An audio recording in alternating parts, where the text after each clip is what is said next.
테슬라의 차세대 기가 팩토리는 기가 멕시코로 오늘 확정되었습니다. 이 밖에 새로 발표된 것들이 최근 굉장히 많았는데요. 중요 소식들로만 꽉꽉 채워봤습니다.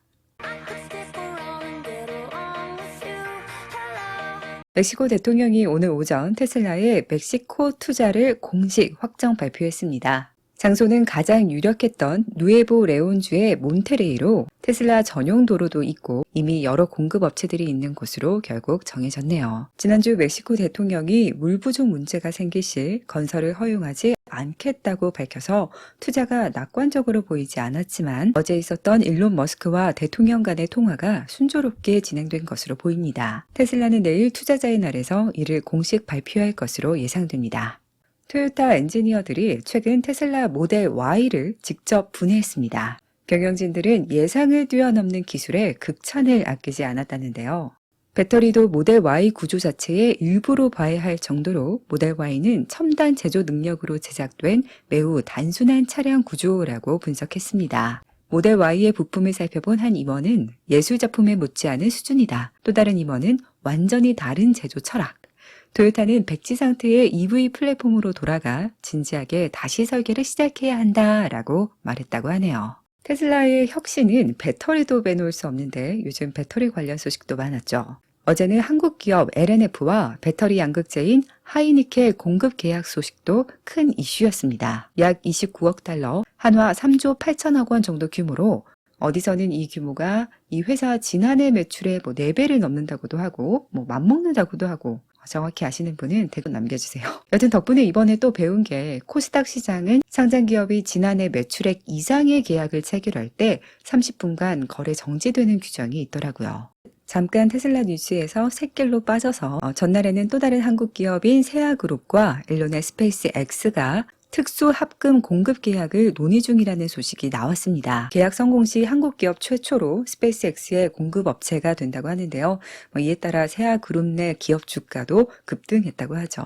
갑자기 합정역에서 자주 봤던 이 세아가 나와서 개인적으로 깜짝 놀랐습니다. 테슬라에서도 강철하면 빼놓을 수 없는 사이버 트럭. 며칠 전 테슬라는 너무나 사이버 트럭용으로 보이는 초경강 울트라 하드 강철 합금 특허를 신청하기도 했습니다. 이 합금은 다른 합금보다 성능이 우수하다고 명시됐는데 어떤 곳에서 제조할지는 알려지지 않았거든요. 설마세요.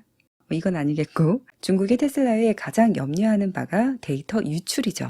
테슬라 차량은 단순한 이동수단을 넘어 첨단 기술, 장비들이 많이 들어가 있기 때문인데요. 그렇다 보니 생길 수 있는 개인정보 염려를 고려해 테슬라가 개인정보 보호 관련 웹페이지를 만들었습니다. 해당 페이지에서 테슬라는 개인정보 보호가 업계 표준을 넘어서는 것을 목표로 허가 없이 데이터의 판매, 추적 또는 공유되지 않음을 보장합니다 라고 썼는데요. 나아가 구체적으로 어떤 정보가 계정에 연동되지 않은 채 테슬라에 공유되고 또 어떤 정보가 계정과 연결된 채 공유되는지 이렇게 상세히 밝혔습니다. 카메라 녹화와 관련해서는 데이터 공유를 선택했을 때만 계정과 연동되지 않은 채 공유되고 다만 안전에 중요한 이벤트가 생겼을 경우에는 계정이 함께 공유된다고 하네요. 흥미롭게 본 충전 데이터 같은 경우에는 타사 충전 네트워크를 사용한 경우 무조건 계정 연동 없이 공유된다고 합니다. 테슬라 차량이 슈퍼차저 외에 타 충전소를 얼마나 이용하는지 측정할 수 있는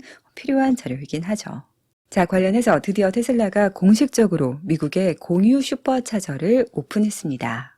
비테슬라 차량들의 매직닥 사용법을 안내하는 영상과 함께 이용 가능한 스테이션을 지속적으로 업데이트 중인 것 같은데요. 비용은 유럽과 동일하게 멤버십 가입과 킬로와트 시당 가격으로 제공합니다. 정부의 공유 슈퍼차저 발표 후 불과 2주밖에 되지 않았는데 정말 빠르네요. 이렇게 빨리 오픈할 계획이어서였는지 테슬라가 슈퍼차저에 몰릴 혼잡함을 덜기 위해 최근 부단히 노력하는 모습이었습니다. 바로 테슬라 차량들의 다른 충전소 이용률을 높이는 건데요. 그 방법이 CCS 어댑터의 보급이죠. 이를 위해 약 열흘 전 북민의 CCS 어댑터 가격을 30% 대폭 인하했고 이제는 해당 어댑터가 맞지 않는 구형 차량들을 위한 어댑터가 포함된 CCS 리트로핏이 나왔습니다.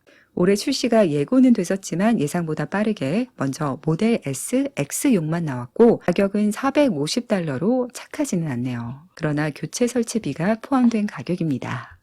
끝으로 두 공장 소식 보고 마무리하겠습니다. 이틀 전 기가 베를린이 주당 4,000대 생산율에 도달했고 벌써 10,000명 이상의 직원이 고용되며 1단계 목표인 12,000명 고용률에 근접해졌다고 합니다. 또 오늘 중국에서는 2주 연속 하락세에 우려됐던 중국 주간 보험 등록수가 전주 대비 약 2배가량 증가했습니다. 총 보험 등록수는 이미 1월 전체 등록수를 넘어섰으며 이달은 수출 집중달이자 일부 모델 3 생산 라인이 업그레이드로 중단되기도 한 점은 고려될 필요는 있습니다. 드디어 내일 많은 관심을 받고 있는 투자자의 날이 열립니다. 이 행사는 꼭 가고 싶었는데 뽑히질 않았네요. 저가 플랫폼 발표가 나올지부터 테슬라가 발표할 새로운 내용이 너무 많기 때문에 기대가 무척 되는 한편 너무 많으면 또 언제 다 정리하지?